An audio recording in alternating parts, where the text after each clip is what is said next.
¿Qué han revisado el día de hoy, ayer, no sé? Sobre todo los esofagentes, ¿qué saben? ¿Qué pueden decir? ¿Qué piensan que son los esofagentes? También la relación del esófago, ¿no? Claro, pero algo más.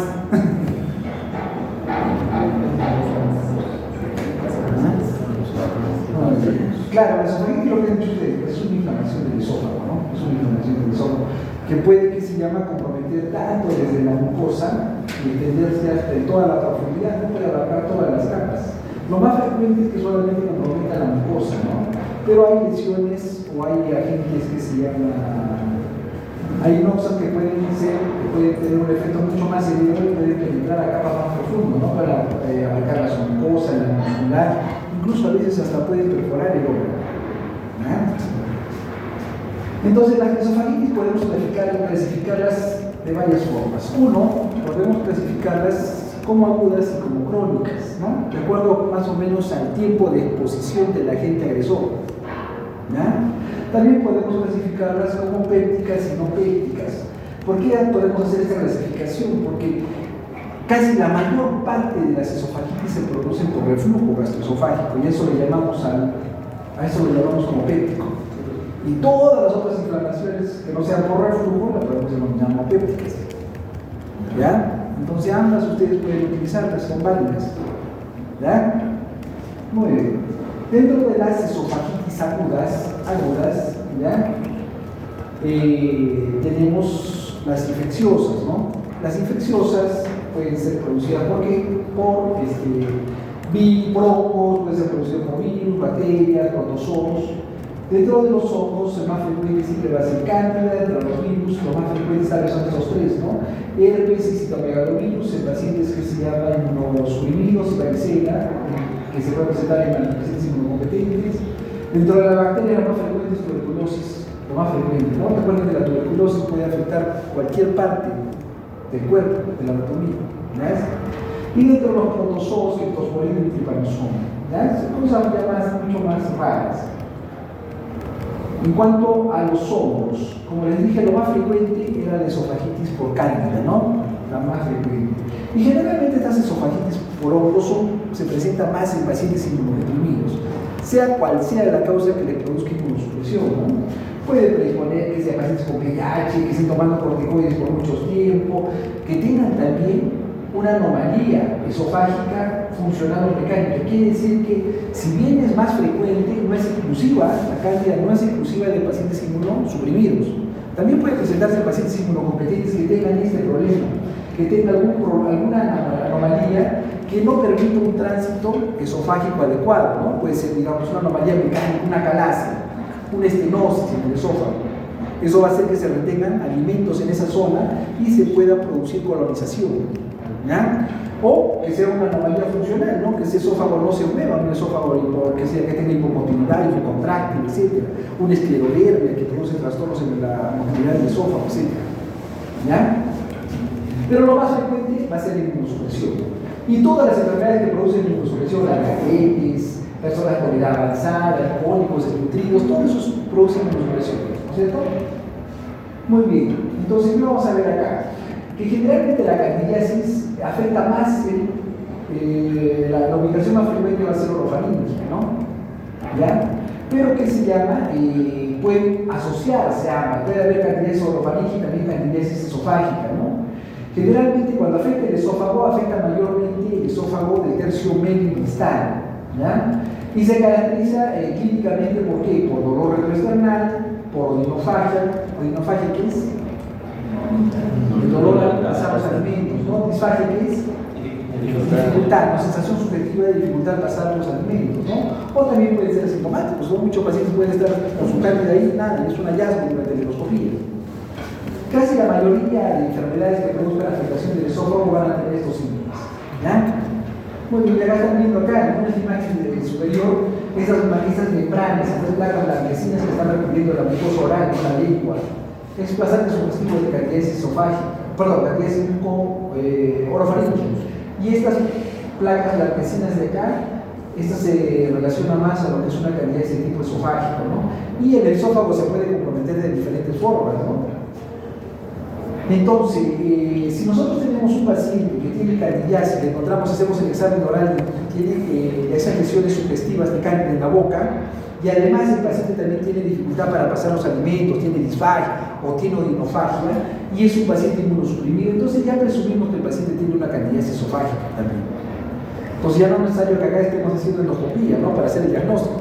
Si no, ya podemos empezar de una vez una prueba terapéutica, ¿no? Empezamos a dar fluconazol a dosis plena por 14 días. ¿Ya? Pero al final el gol estándar para identificar las lesiones que va a ser la endoscopía, ¿no? Y en la endoscopía que vamos a evidenciar la presencia de placas blanquecinas o pseudomembranas con una base fiable, ¿no? Es importante porque a veces lo confundimos, entramos en endoscopía y vemos esas placas blanquecinas, pero lavamos con agua y se desprende, y no queda nada.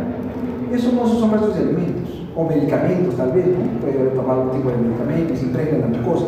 Pero cuando nosotros, ¿qué se llama?, vemos que no se separa con el agua, o ingresamos la pinza de biopsia a través del endoscopio, y con eso hacemos un pequeño raspado a esas lesiones, y vemos que deja una base friable, se empieza a sangrar, entonces eso sí es bastante sugestivo ya de cándida.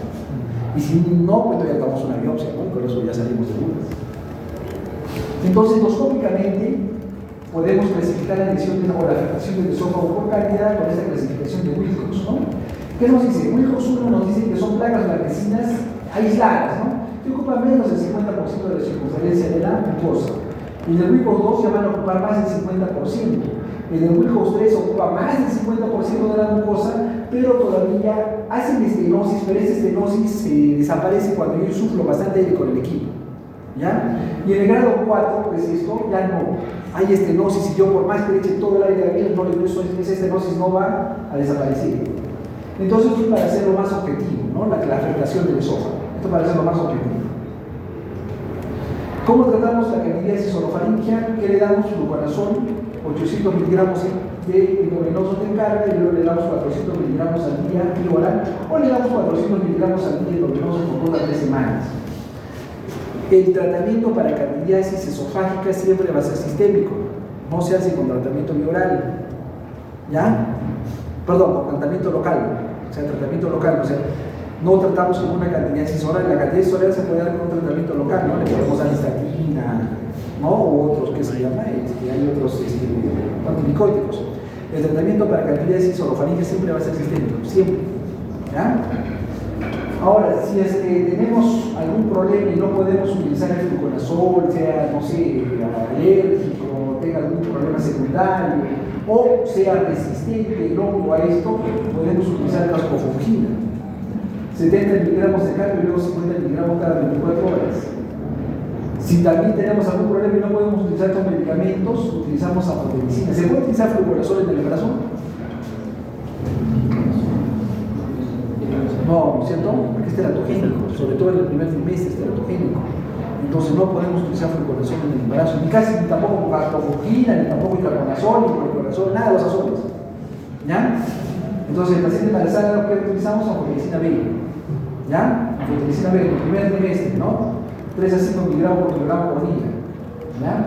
Si tenemos resistencia acá, hay otras opciones, podemos utilizar itraconazol o podemos utilizar oriconazol. ¿Ya? Opciones hay. Y disponemos de todo esto acá en nuestro medio, sin ningún problema. ¿Ya? Tengan mucho cuidado cuando vayan a hacer el diagnóstico. Si es paciente femenino y está en edad fértil, siempre prueba de embarazo. ¿Ya? Antes de utilizar estos medicamentos con potencial teratogénico, los antimicóticos, los azoles tienen bastante potencial teratogénico. Muy bien. Entonces ahora vamos a pasar a los virus. Dentro de los virus, ¿qué tenemos? Entre los más frecuentes tenemos el citomegalovirus. Recuerden una cosa, el citomegalovirus es una patología no tanto decir frecuente, prácticamente se puede decir que es inclusiva de pacientes inmunodeprimidos. Casi no se encuentra citomegalovirus en pacientes inmunocompetentes, no se encuentra, ¿ya? Pero tenemos los distintos trabajos que se han hecho, se ha visto que tenemos una serología altísima positiva para esta enfermedad, o sea, casi hasta el 80% de la población ha tenido contacto con citomegalovirus. Tiene anticuerpos para citomegalovirus, ¿ya? Generalmente un 60% han tenido una infección primaria sintomática, ¿no? Un 10 a 20% de estas lesiones pueden ser producidas por una reactivación de una infección latente, ¿no? Hasta un 20% son por superinfección, es decir, pacientes que han tenido otro problema más, ¿no? Podría tener candidiasis, podría tener herpes, y esto se agrega nada más a eso, ¿no? En pacientes que tienen VIH, y encuentran lesiones, encuentran úlceras en el esófago, sospechen en primer lugar del citomegalovirus. Ya en la primera causa de úlceras en el esófago en pacientes con VIH son el citomegalovirus. ¿Ya? Predispone todo lo que produzca inmunosupresión, todo, cualquier causa, igual que el cáncer, cualquier cosa que produzca inmunosupresión.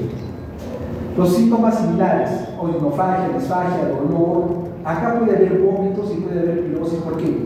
Porque el citomegalovirus produce una afectación, un compromiso profundo de la mucosa del esófago, ¿no? Afecta más allá de la mucosa, afecta a los fibroblastos que están más abajo de la mucosa, ¿ya? Y puede producir en su reparación, en la reparación de estas úlceras, puede producir fenómenos de estenosis, y eso puede llevar al paciente que no pueda consumir los alimentos, o tenga problemas de vómitos, o tenga problemas de disfagia, ¿no?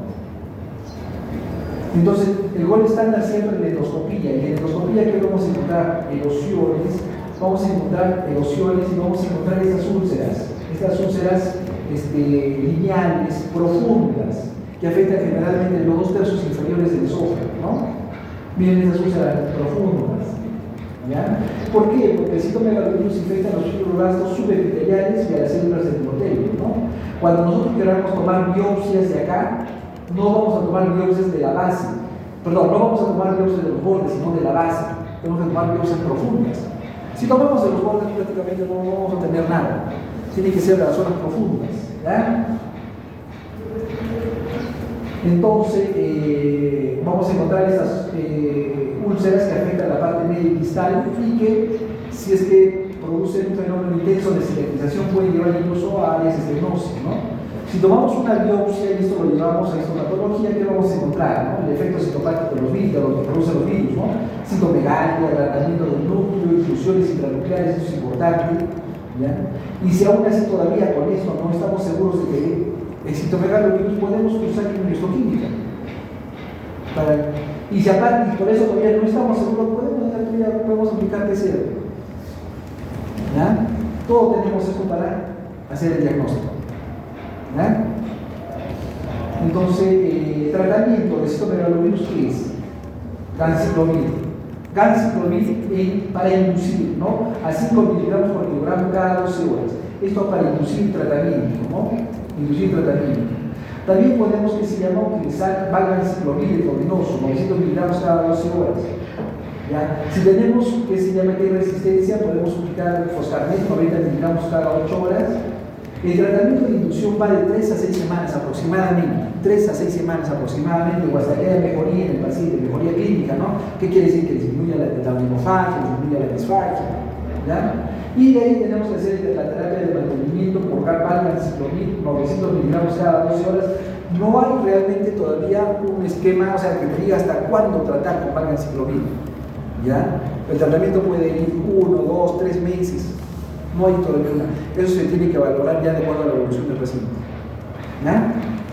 Siempre hay que vigilar la inmunosupresión, porque si es un paciente, una patología propia del paciente inmunodeprimido, no puedo dejarlos que siga inmunodeprimido, ¿no? Porque la infección nuevamente va a volver a aparecer. Entonces hay que ir de la mano con la inmunosupresión. ¿Ya?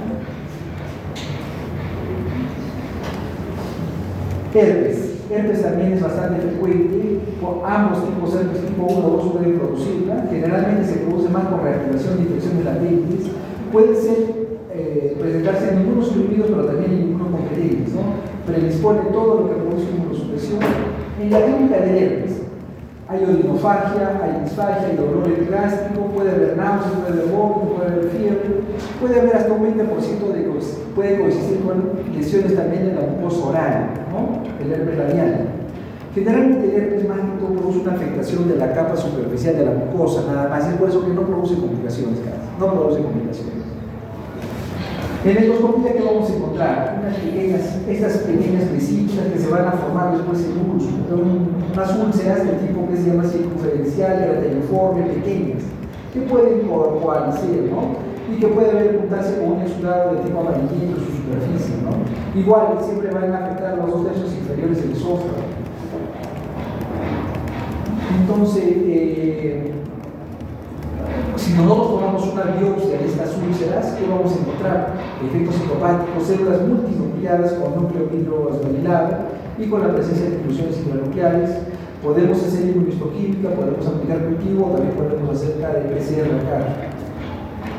Entonces es importante que discriminen entre estas 2 patologías, ¿no?, que pueden presentar úlceras en el esófago. Estas úlceras lineares y profundas son por citomegalovirus. Estas úlceras circunferenciales y pequeñas son producidas por herpes, ¿ya? Siempre, por favor, estos cuadritos que les he puesto acá, que ustedes lo van a revisar, pongan la atención, ¿no?, para que no tengan después problemas. Ahora, ¿cómo hacemos el tratamiento de herpes? Si son pacientes que tienen inmunosupresión, le vamos a dar aciclovir a 400 miligramos 5 veces al día, por 2 a 3 semanas. Y si son inmunocompetentes, le damos la mitad de la dosis, 200 miligramos 5 veces al día, o le damos 3 veces al día de 7 a 10 días, ¿no? Alternativas al aciclovir, podemos utilizar el fanciclovir, 500 miligramos 3 veces al día. Si el paciente no puede consumir vía oral, o sea, no puede recibir la vía oral, le damos endovenoso, aciclovir endovenoso, 5 miligramos por kilogramo cada 8 horas. Y sin resistencia podemos utilizar el foscardio, ¿ya? Entonces también hay bastantes opciones acá. Muy bien, ¿alguna pregunta acá? En este caso de esofagitis producidas por agentes infecciosos, ya sea por hongo, por virus, alguna cosa, alguna duda.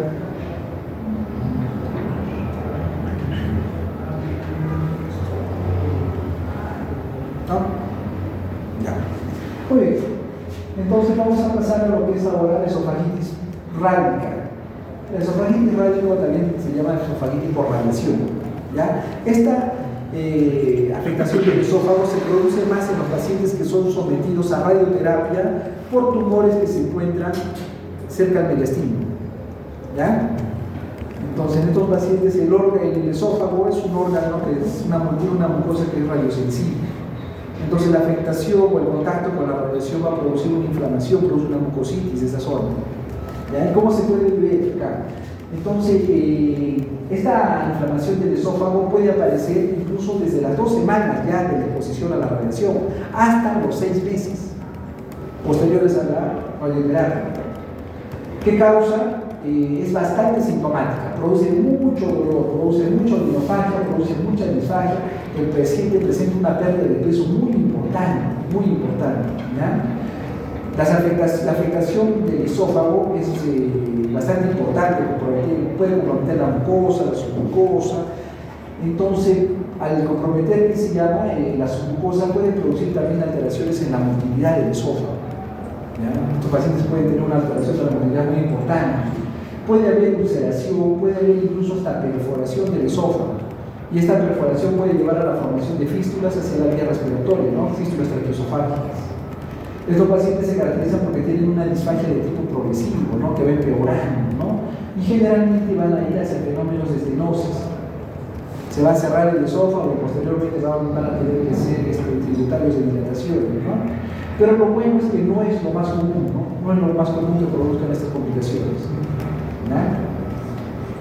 En endoscopía, que vamos a encontrar una mucosa bastante eritematosa, filial, ¿no?, con úlceras, áreas de hemorragia, o ya podemos encontrar áreas de estenosis. Si nosotros tomamos una biopsia en la fase aguda, vamos a ver que hay compromiso de los últimos nasales, y en la fase ya crónica ya hay una fibrosis dural o una vasculitis de tipo politeractiva. Como es muy sintomática, tiene que dar el tratamiento para el dolor acá. Sí, podemos utilizar morfina o cualquier derivado de los opiáceos o lidocaína, ¿no? Siempre hay que darle también a esos pacientes inhibidores de bomba de protones. ¿Por qué? Puede haber, es bastante concurrente la enfermedad por reflujo en estos pacientes, ¿no?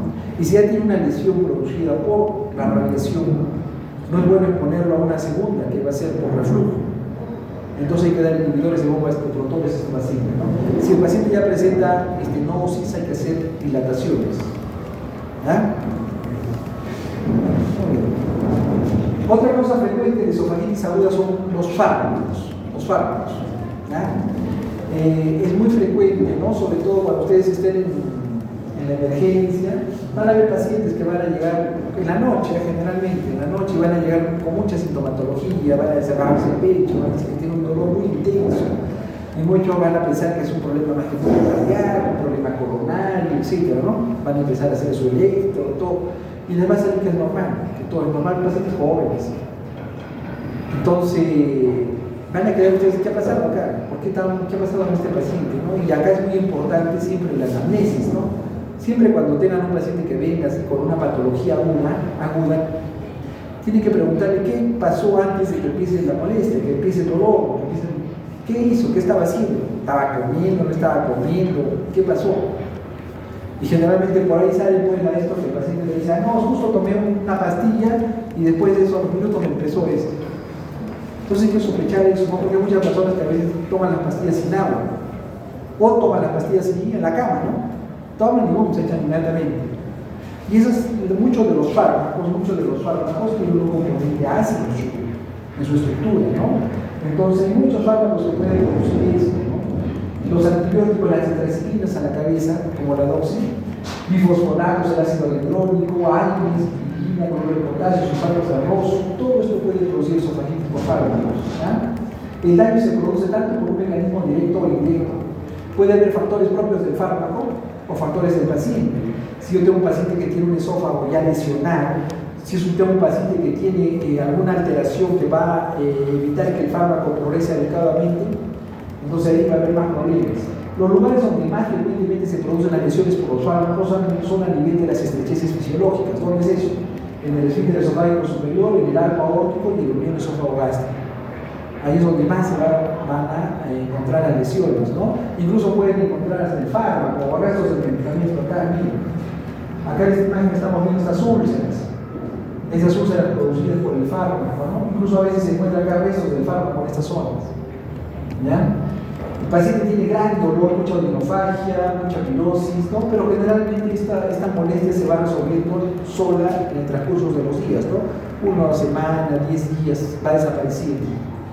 En endoscopía vamos a ver precisamente que estas lesiones van a afectar las zonas estrecheces fisiológicas, va a haber edema, va a haber erosiones, úlceras, incluso restos de comprimido.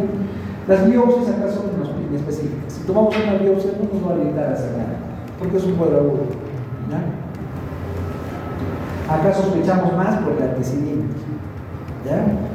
Tratamiento del dolor igual, como es muy doloroso igual que la esofagitis por radiación, derivados de los opiáceos, hay que suspender el fármaco agresor, ¿no? El fármaco que ha producido esto, ¿no? No vas a seguir tomando su tetracyclina, ¿no? Ya no. Y hay que dar igual, hay que dar IVPs para evitar una segunda lesión. ¿Ya?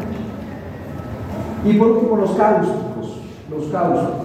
¿Ya? Eso también es algo muy frecuente, la esofagitis por cáusticos, y eso tengan por seguro que lo van a despertar si es que duermen en su guardia.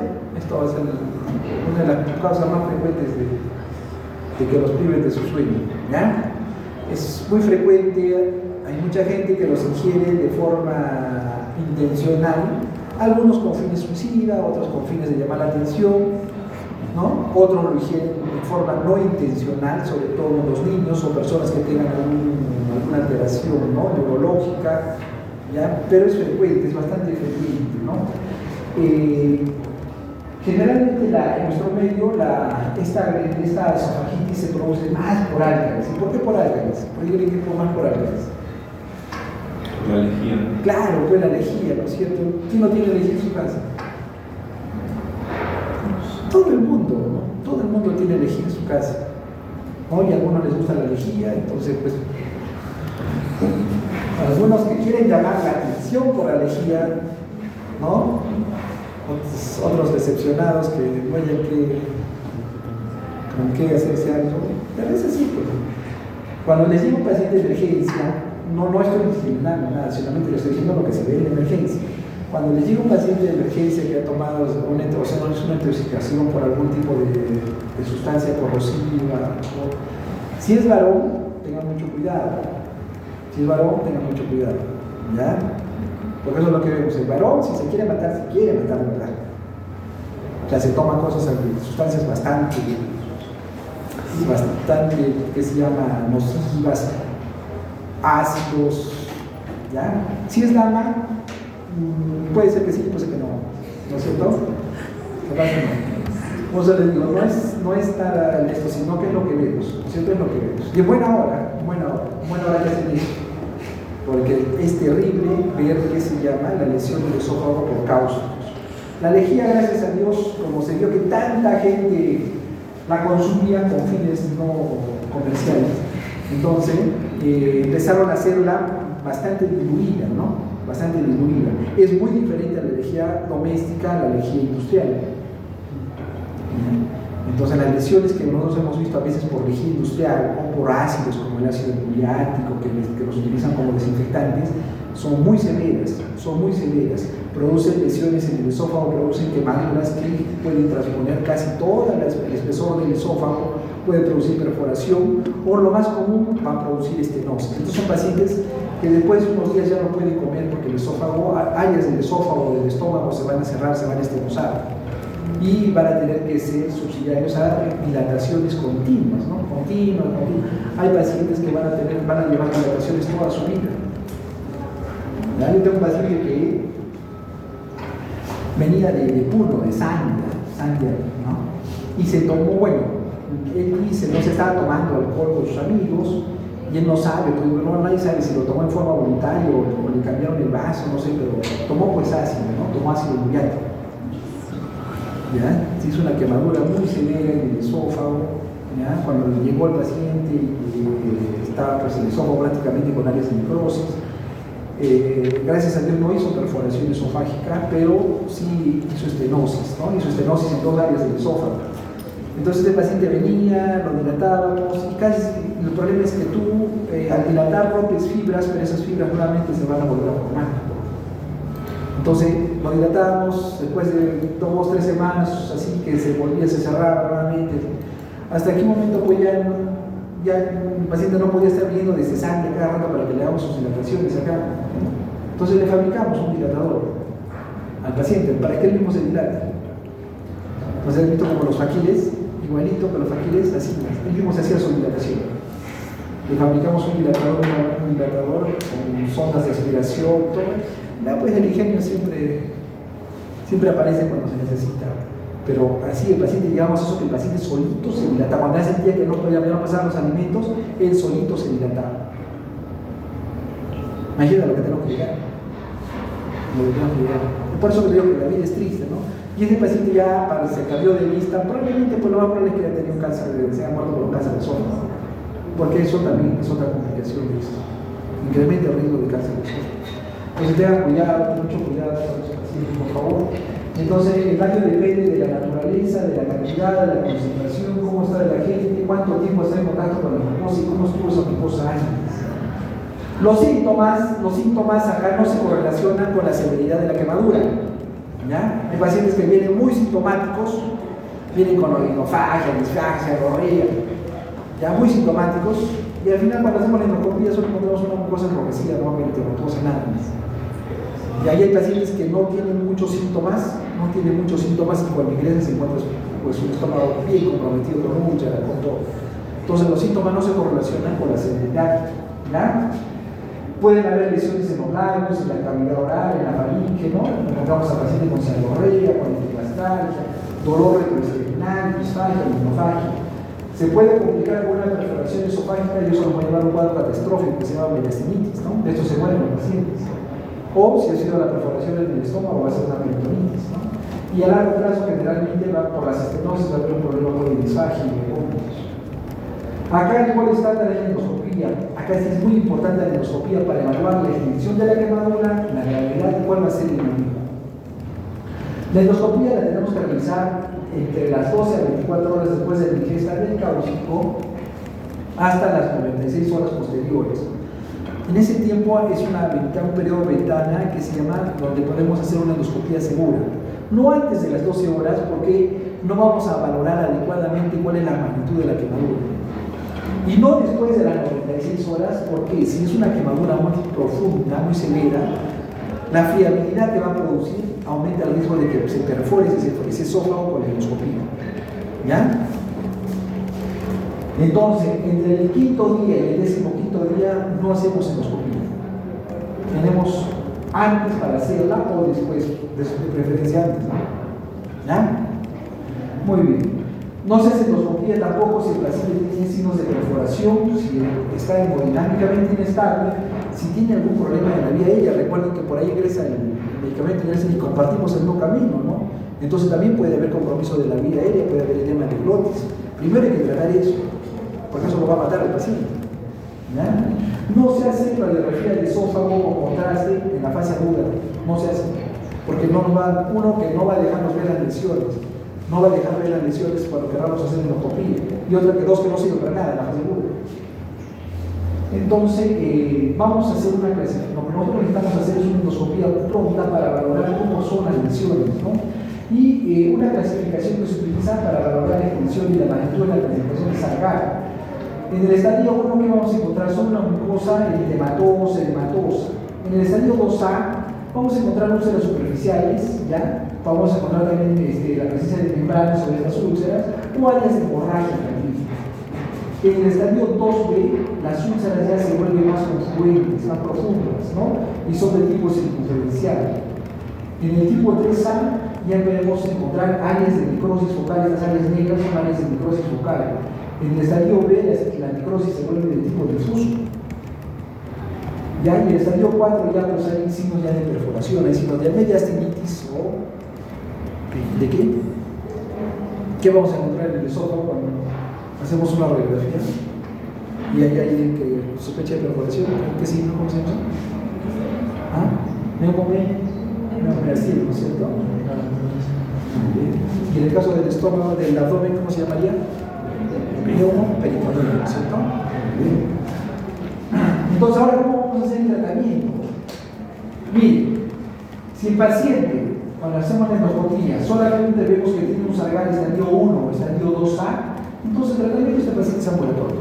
Este paciente no va a tener problemas, no se va a complicar, no va a ser el estenosis, no va a haber problemas. Entonces le damos dieta, le damos alta al paciente, le decimos que consuma una dieta líquida por 1 o 2 días y luego que consuma una dieta normal. ¿Ya? Pero si tiene desde acá para abajo, del estadio 2B hacia abajo, el paciente siempre va a estar internado, hay que internar al paciente, porque hay que evolucionar. No le vamos a dar nada por llorar, lo vamos a hidratar, le vamos a dar analgésicos, le vamos a dar una alimentación integral temprana, así le vamos a colocar una sonda para alimentarlo, una sonda de alimentación, y vamos a evaluar por 1 o 2 semanas si aparecen signos de perforación. ¿Ya? Corticoides solo se emplean cuando hay compromiso de la vía respiratoria. ¿Ya? Antibióticos solamente se emplean si se demostramos que hay alguna infección. Muy bien. Eso es en cuanto a esofagitis agudas. Lo más frecuente que van a encontrar en esofagitis agudas. Preguntas de esta carta. ¿Dudas? Doctor, en casos agudos, digamos que tenemos un menor en la casa que toma lejía, en el mismo momento vemos que consume ese producto, ¿hay algo que podemos hacer para mejorar el pronóstico? Lo primero, no induzca vómito. Lo primero, no hay que inducir vómito, porque van a hacer una segunda quemadura, ¿no es cierto? Entonces, lo primero, cuando ven, no induzca vómito. ¿Ya? No le des nada. Llévalo a un centro de salud o a un hospital. No le des nada. ¿Ya? No le des ningún tipo de, ¿qué se llama? Alguna sustancia que pueda, ¿qué se llama? Actuar con el efecto contrario. Si, no, tú no sabes realmente qué es lo que ha consumido, ¿no? Si es ácido o básico, y si vas a utilizar una sustancia que se llama, que trate de ser un efecto tampón de eso, recuerda que todas las reacciones producen liberación de calor y también pueden producir quemaduras. ¿Ya? Entonces, no, nada, no le di nada. La NPO vea que el paciente está, que se llama que la vía oral está bien, que el paciente está respirando adecuadamente y no tiene problemas en eso. Si está en su centro de salud, coloque una vía al paciente para hidratarlo. ¿Ya? Si está con mucho dolor, coloque agua de dolor y referencia inmediata. ¿Ya? No hay que darle nada. ¿Ya? Muy bien. ¿Alguna pregunta? Pregunten, por eso es lo que van a llegar. En ese rato van a decir, no, el doctor Pablo. No le va a responder. Doctor, para el caso de algunos procedimientos como colocación de sondas nasogástricas o endoscopías, ¿eso puede generar esofagitis o es raro? No, claro, pueden producirse también cuando dejamos la sonda mucho tiempo, y también depende del material del que esté hecho la sonda, ¿sí? Produce úlceras por presión, pueden producir úlceras por presión en el esófago, ¿ya?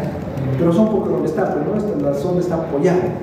Generalmente mientras más tiempo esté la sonda en contacto con el ácido, se torna más dura, más rígida, ¿ya? Y por presión sí puede producir algunas úlceras. Pero hay que tener en cuenta que cuánto tiempo, nosotros al colocar una sonda debemos saber más o menos cuánto tiempo va a tener este paciente la sonda, hay que predecir eso. Si yo sé que le voy a dar una sonda por 2, 3 días, le pongo una sonda común, ¿no? Una sonda nasogástrica común, ¿no? Pero si yo sé que esta sonda va a estar mucho tiempo, 2, 3, 4 semanas, o va a ser una sonda de alimentación, entonces tengo que utilizar una sonda especial, ¿no? Una sonda que tenga un material que no tenga ese problema, ¿no? Y hay las sondas que son de polivinilo, creo que es, o de silicona, ¿ya? Esas sondas actúan mucho más tiempo, las puedes dejar mucho más tiempo, ¿no? Puedes dejar incluso hasta 1 o 2 meses y no tienen esos problemas, ya no producen esa rigidez con el contacto del ácido. Muy bien, ¿alguna pregunta, chicos? ¿Algo más? ¿Continuamos? ¿Sí? ¿No? ¿Pregunta? ¿No? Ya. Muy bien, entonces pasamos a otro grande grupo que son las esofagitis de tipo crónico, ¿no? Y acá vamos a la cabeza, ¿quién produce esto? La enfermedad por reflujo, ¿no? La enfermedad por reflujo. Esta enfermedad por reflujo es una enfermedad recurrente y se relaciona pues al flujo retrógrado del contenido gástrico, ¿no? Puede ser contenido ácido, puede ser contenido también con contenido duodenal, ¿no? Y esto puede ir solamente hacia el esófago, también puede comprometer a los adyacentes. Produce un espectro muy variado de síntomas, ¿no? Que en algunos casos pueden deteriorar la calidad de vida del paciente. Pueden producirse la esofagitis, o sea, la enfermedad por reflujo tiene 2 fenotipos: la enfermedad por reflujo de tipo erosiva y la enfermedad por reflujo no erosiva, ¿ya? Una que produce lesiones en el esófago y otra que no produce lesiones, ¿ya? Entonces, bastante síntomas, es una enfermedad muy prevalente en la población, ¿no? Vemos que hasta el 2 a 5% de la población en general tiene esofagitis, ¿no? Pero esta esofagitis es mucho más frecuente, hasta el 50% de los que sí tienen ya síntomas de reflujo, ¿ya? O sea, yo tengo síntomas de reflujo, entonces hay una posibilidad que 30-50% que sí tenga daño en el esófago, ¿ya? Pero la esofagitis también se puede presentar asintomática, ¿no? Hasta un 5% de la población puede tener eso y no siente nada, ¿ya? Tanto la enfermedad por reflujo es igual en ambos sexos, pero la esofagitis es más frecuente en el sexo masculino, ¿ya? Esta clasificación de Montreal más o menos nos agrupa cómo son estos síndromes de tipo esofágico o esofágico, ¿no? En el caso de los síndromes de tipo esofágico, ¿qué vamos a encontrar? Hay síndromes esofágicos que solo son sintomáticos, porque les dije, ¿no? La enfermedad por reflujo no erosivo. Ya el paciente tiene dolor torácico, pero no vamos a encontrar lesiones en su esófago. Y en el otro lado, los que sí tienen lesión mucosa, y esos van a caracterizarse por esofagitis, pueden tener problemas de estenosis en el esófago. El reflujo crónico del ácido puede producir estenosis a la larga. Se van a formar úlceras, y esas úlceras cuando cicatricen van a cerrar el esófago. Eso se llama estenosis péptica. Puede producirse una lesión que es bastante frecuente, que es el esófago de Barré. ¿Qué es el esófago de Barré?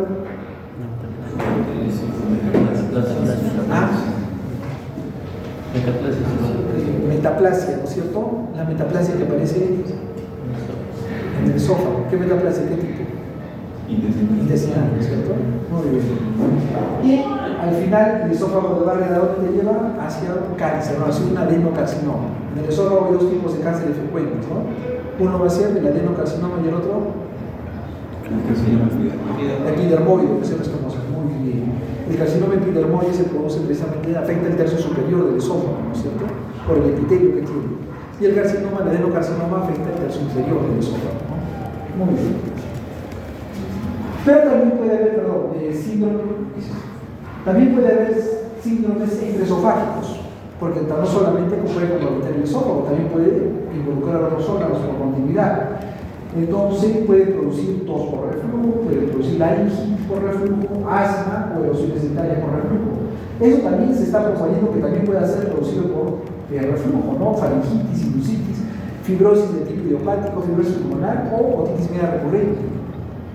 Cuando uno encuentra una causa en estos pacientes que produce esas patologías, entonces el reflujo también entra a tallarlo. ¿Ya? Nosotros tenemos un reflujo fisiológico y un reflujo patológico. ¿Ya? Todos tenemos un reflujo fisiológico, es normal. ¿Y por qué se caracteriza? Porque generalmente va a ser común después de los alimentos que se produzcan después de ingerir alimentos.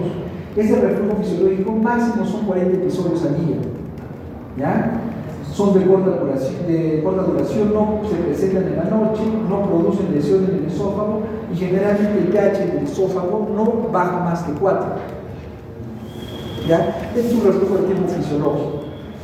¿Ya? Pero ¿qué va a pasar acá? Recuerden que el esófago tiene un epitelio de barrera, ¿no es cierto? Tiene un mecanismo de barrera precisamente para evitar lesiones, ¿no? Y la barrera puede tener que se llama factores antes del epitelio, factores preepiteliales, en el mismo epitelio o postepiteliales. El más importante tal vez sea ¿no? Los factores epiteliales, esta estructura de células, de membrana celular, ¿no? Y de complejos intercelulares. Esto es lo más importante para tratar de proteger el esófago. Entonces, acá lo hemos graficado, ¿no? La defensa, eso es lo más importante. Eso es lo más importante de este tipo de defensa epitelial. Si nosotros, ¿qué se llama? Si se vence este mecanismo de protección del esófago, entonces los factores agresores, como que van a ser, puede ser ácido del estómago, puede ser bilis, puede ser la misma pepsina que tenemos ahí, va a empezar a producir daño, va a empezar a producir inflamación, ¿no? Hay otros, no solamente es el reflujo en sí, hay otros mecanismos que también van a producir al esófago, van a proteger al esófago, como que el esófago tiene motilidad, ¿no es cierto? ¿Qué tipo de ondas tiene el esófago? ¿Qué ondas periféricas tiene? Fisiología. Hay ondas de tipo primario, hay ondas secundarias y hay ondas terciarias. ¿Las ondas primarias para qué sirven? Claro, para que pasen los alimentos, ¿no es cierto? Para que pasen los alimentos hacia el estómago. Las ondas secundarias, para aclarar cualquier resto que haya quedado dentro del esófago. Aclaran cualquier resto o aclaran este ácido que refluye. ¿Ya? Entonces, otro mecanismo protector que tiene el esófago, peristaltismo. ¿Ya? Para que haya reflujo, para que haya retorno ácido, hacia el esófago, nosotros tenemos un mecanismo de barrera, ¿no es cierto? Que está a nivel de la unión esófago-gástrica. Ahí en la unión esófago-gástrica tenemos que el esfínter esofágico inferior, ¿no es cierto? Y tenemos también el hiato. El hiato esofágico, ¿no es cierto? Ambos son componentes que se llama de la unión esófago-gástrica y ellos precisamente están ahí ¿para qué? Para evitar que se produzca este mecanismo de reflujo. Cuando nosotros ingerimos alimentos, inmediatamente nosotros ingerimos un alimento y se apertura el esfínter esofágico superior, inmediatamente también se va a aperturar el esfínter esofágico inferior para permitir el paso de los alimentos. ¿Ya? Pero si tenemos alguna enfermedad que se llama que este esfínter esofágico inferior no tenga un tono adecuado, el esfínter esofágico inferior siempre va a estar contraído. Solamente se apertura cuando se apertura el otro esfínter o cuando ingresa algo al esófago para su paso. Pero si tenemos alguna enfermedad que haga que tenga muy bajo tono, ese esfínter no tiene una adecuada contracción o ese esfínter se desplaza más arriba, en el caso de las hernias, esto va a hacer que esa barrera sea inefectiva y eso va a favorecer el reflujo continuo, ¿no? Que es la causa más frecuente de estos pacientes. Muy bien, entonces cuando los factores agresores superan los factores defensivos se produce esta enfermedad. Síntomas no son suficientes para hacer el diagnóstico de enfermedad con reflujo, ya hemos visto eso. No pueden hacer solamente diagnóstico con síntomas. Si le ponen en la pregunta de examen, paciente con síntomas, ¿con eso puede ser enfermo?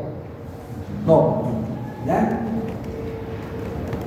¿Cuál es que se llama el gol estándar para diagnosticar enfermedad por reflujo o esofagitis por reflujo? Es la pH-metría de 24 horas. La pH-metría de 24 horas. Otras pruebas que también pueden poner de manifiesto el reflujo son la endoscopía, porque vamos a encontrar lesiones en el esófago que pueden ser sugerentes. La histología, donde tomamos biopsias y vemos pues si es por reflujo, ¿no? La afectación del esófago por reflujo. La radiología no nos sirve acá. solamente para las complicaciones, ya cuando haya estenosis. Entonces la pH-metría es la medición más objetiva de este reflujo, ¿no? Es una técnica que nos ayuda a valorar precisamente el pH del esófago en las 24 horas del día. ¿Qué utilizamos acá? Utilizamos una sonda, colocamos una sonda que va a tener catéteres de sensibilidad para el pH. Cada centímetro va a tener un registro de presión, ¿no? Generalmente esta sonda va a tener 36 registros de presión, para acidez. ¿Ya? Entonces, ¿qué? Va a detectar todos los episodios de cambio de pH en el esófago, ya a lo largo de todo un día, porque esa sonda la dejamos todo un día. La llevamos hasta el estómago y vamos a registrar todos los cambios de pH que van a haber en este paciente. Ya al paciente se le coloca esa sondita y se la fija en la nariz y se le coloca con la grabadora. ¿Ya? Ahora, esto nos va a ayudar también a ¿qué? A correlacionar los episodios de reflujo con los síntomas del paciente. Si el paciente en algún momento el paciente siente dolor en el pecho, entonces hay unos botoncitos acá en esta grabadora y él va a presionar. Si el paciente tiene ardor también, si le duele bien, si siente regurgitación también va a presionar. Si el paciente come también presiona, si toma algún medicamento, si se echa la cama. Entonces con todo eso tenemos que correlacionar el cambio de pH en el esófago. Hay que ver hasta dónde son esos cambios de pH, hasta qué nivel del esófago, ¿ya? Y cuánto cambia el pH, cuántos episodios de reflujo se producen en todo el día, ¿ya? Porque eso sí nos va a decir realmente si tenemos enfermedad. La radiología les dije que no es una prueba ideal solamente ya para ver complicaciones, ¿no? Si yo encuentro una radiología a una paciente que tiene disfagia y le tomo una radiografía y encuentro una zona de estenosis distal, probablemente pueda ser por reflujo, pero no estoy seguro, puede ser un cáncer, ¿no? La endoscopía sí es una prueba importante, ¿no? ¿Ya? Acá lo vamos a ver más detalladamente. En la endoscopía podemos encontrar lesiones que son sugestivas al reflujo y esto lo vamos a evaluar con una clasificación que se llama de Los Ángeles. Hablamos de esofagitis Los Ángeles A cuando encontramos erosiones distales de menos de 5 milímetros que no se extienden entre dos pliegues, tienen las erosiones pequeñitas, que no se extienden entre dos pliegues pequeñitas.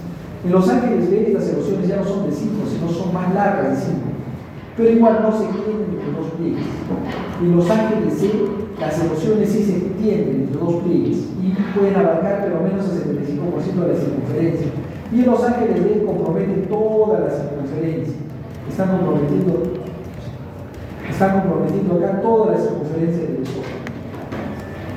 Entonces, hay consensos, ¿no? Uno de los consensos para hacer el diagnóstico de enfermedad por reflujo es el consenso de qué?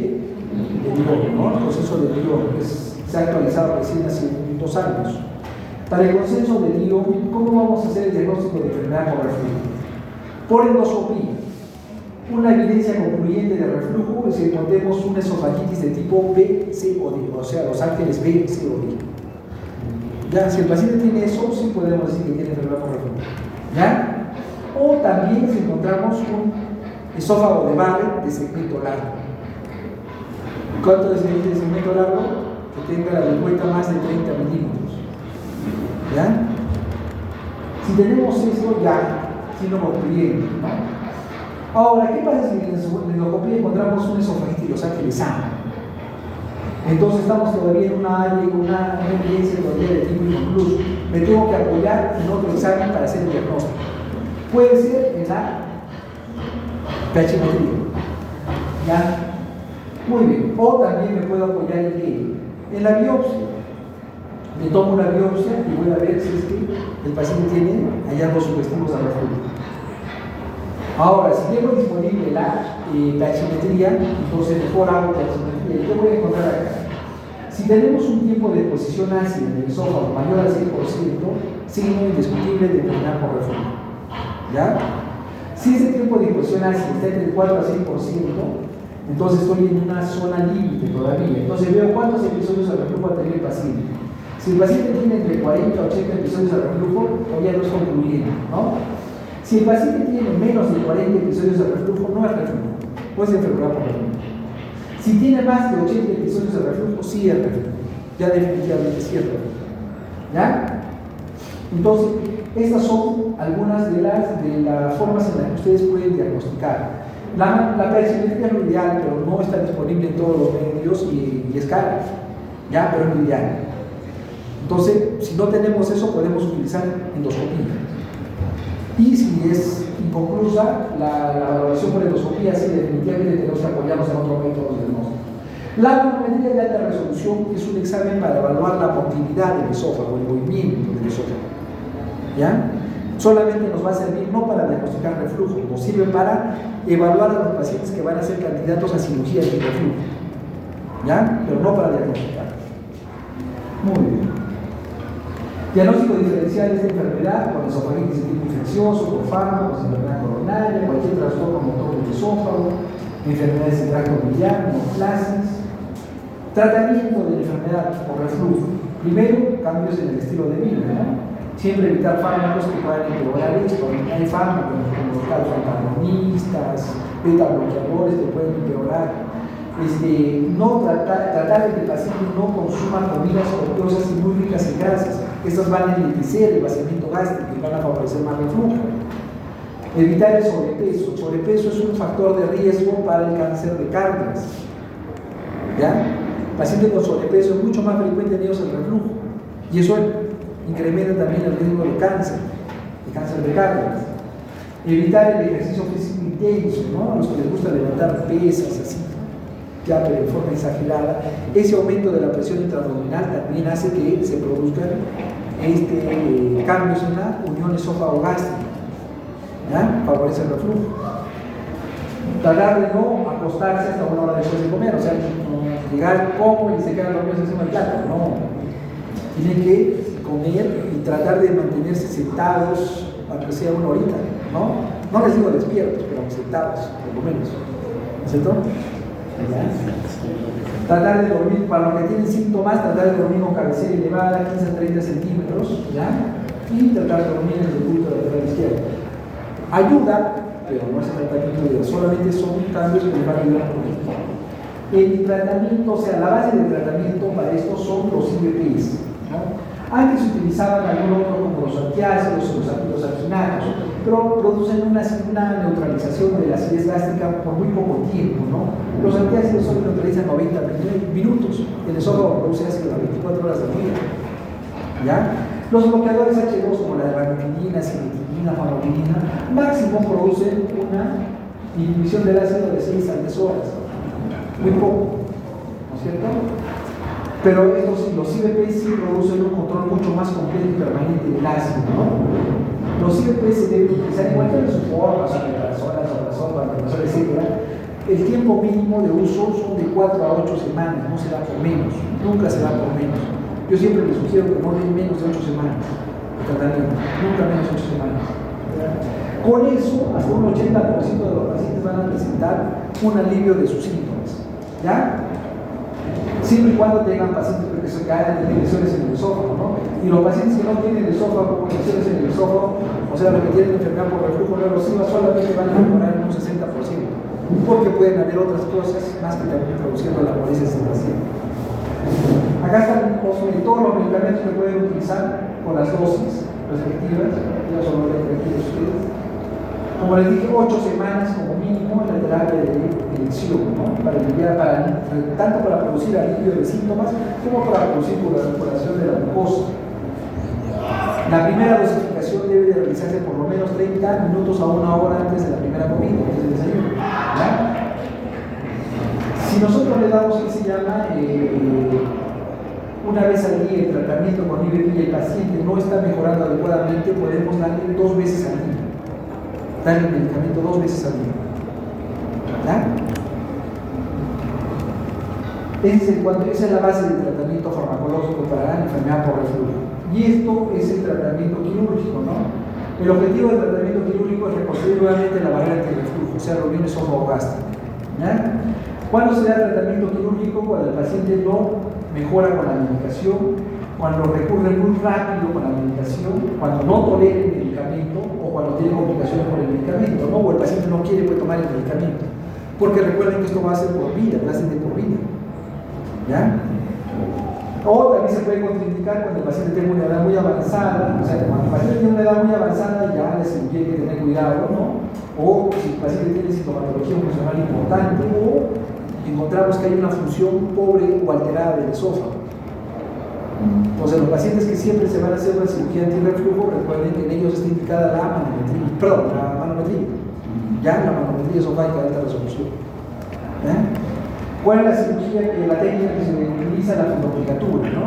La fundoplicatura que consiste precisamente en arropar la parte superior del estómago alrededor de la porción inferior del esófago. Antes se podía hacer de forma total o parcial, ahora lo que se está haciendo es la parcial, que es la que da mejor resultado, ¿no? ¿Ya? Se puede hacer por vía laparoscópica, por vía abierta, tiene hasta un 90% de éxito en mejorar al paciente, ¿no? Controla los síntomas, mejora la exposición ácida, cura las lesiones, ¿no? Acá es muy importante la experiencia del cirujano en ese tipo de operaciones para ver el resultado, ¿ya? La eficacia de la cirugía y del tratamiento médico es similar. O sea, si el paciente se opera o toma medicación, igual va a mejorar, ¿ya? Igual va a mejorar. Pero a veces, ¿qué pasa? Algunos pacientes han visto que hasta un 20, 30, 40% de los pacientes que se operan van a tener que seguir tomando también tratamiento médico, o sea, no mejoran completamente los síntomas. ¿Ya? Muy bien, ¿alguna duda hasta acá, chicos? ¿Dudas, preguntas?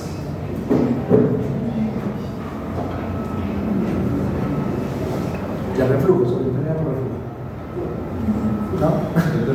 ¿Es necesario confirmarlo? Bueno, como usted mencionó, ¿no?, que el diagnóstico es por endoscopía o por tachimetría en todos los casos. En el caso de los alumnos, creo que solo con los síntomas ya podríamos dar tratamiento médico. Claro, sí, claro. Si no tienes disponible, que se llama ni endoscopía, no tienes síntomas, claro, tú estás presumiendo, puedes dar tratamiento, pero como te digo, no le des menos de 8 semanas de tratamiento. Si al inicio le estás dando tratamiento, el paciente te dice, sí, estoy mejorando, pero todavía me molesta un poco, entonces le puedes subir la dosis, a darle 2 veces al día, dosis plena, ¿ya? Mañana y noche, de 8 semanas. Si el paciente ha mejorado con eso, bastante probable que sea enfermedad por ¿no? Si no mejora, entonces sí o sí tiene que ir a nosotros.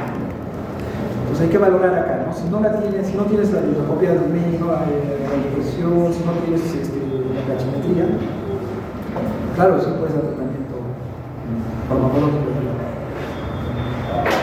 Hay que también valorar, tener cuidado, hay que valorar factores de riesgo. Mientras factores de riesgo para esta enfermedad es edad avanzada, cuidado, ya más frecuente el cáncer. Factores de riesgo que el paciente empieza a tener que se llama disfagia. ¿Ya? Disfagia, el paciente tenga baja de peso. O sangrado, que el paciente ya haya presentado lactemesis o haya presentado melenas con esto. Entonces, sí o sí va a tener que el paciente hacer endoscopia. Sí o sí. Porque puede estar otra enfermedad más ahí. ¿Ya? ¿Otra pregunta, chicos?